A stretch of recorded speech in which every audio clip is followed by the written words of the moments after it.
Willie D Live. What was your initial reaction when she told you she was pregnant?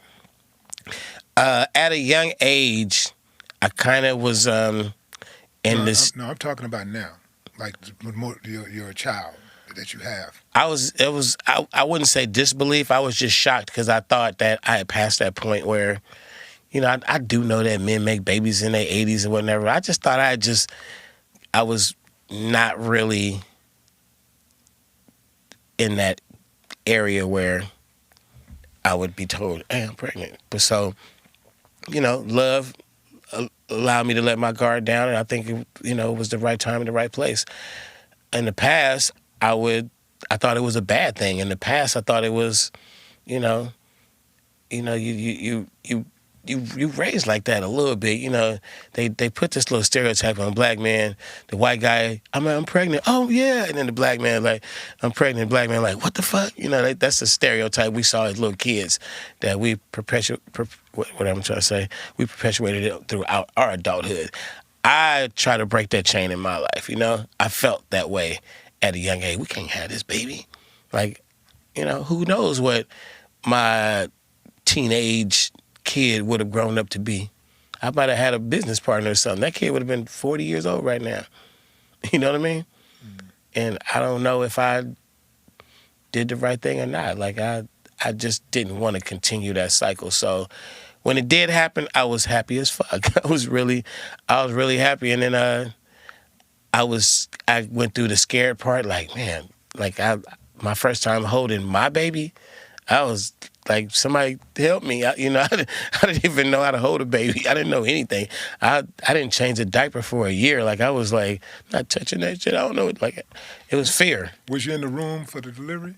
Right after. Because you didn't want to be there? Or? I didn't make it in time to see the birth. All right, I gotta ask because everybody that's watching this is going to be like, okay, where were you? I didn't want to see birth. It wasn't. Okay, so I didn't want to watch birth. Okay, so I purposely walked in late. I share that opinion with a lot of men and women. Like, some say they want to see it, and some say they don't.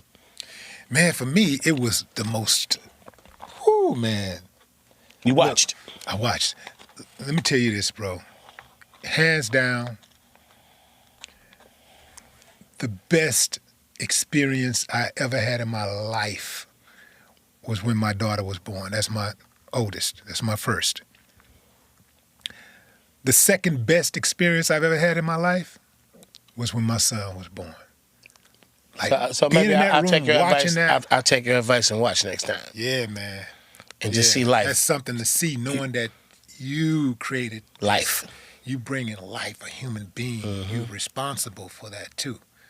It's something to see. It's ooh, man, it's next level. Okay. It's next level emotion. Too Short legacy. What you want that to look like? Well, that's what I'm working on right now. The most is what's the story, the after story after you're not here, and I think that I think the legacy has a lot to do with like a lot of people say is family, and the music is a legacy in itself. But then a lot of artists, and not just recording artists, but artists are like, you got to have something to go along with that. It's got to be a foundation or a cause or something that you spearheaded or that you stood up for.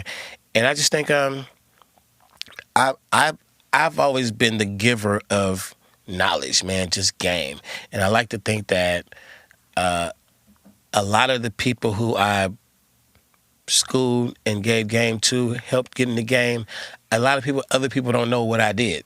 And they're like, well, you didn't do this, you didn't do that. So I think at this point, man, it's about foundations. It's about philanthropy. It's about giving back. It's about, building something. So I'm definitely going to continue to do what I've been doing, but I need to do it a little louder.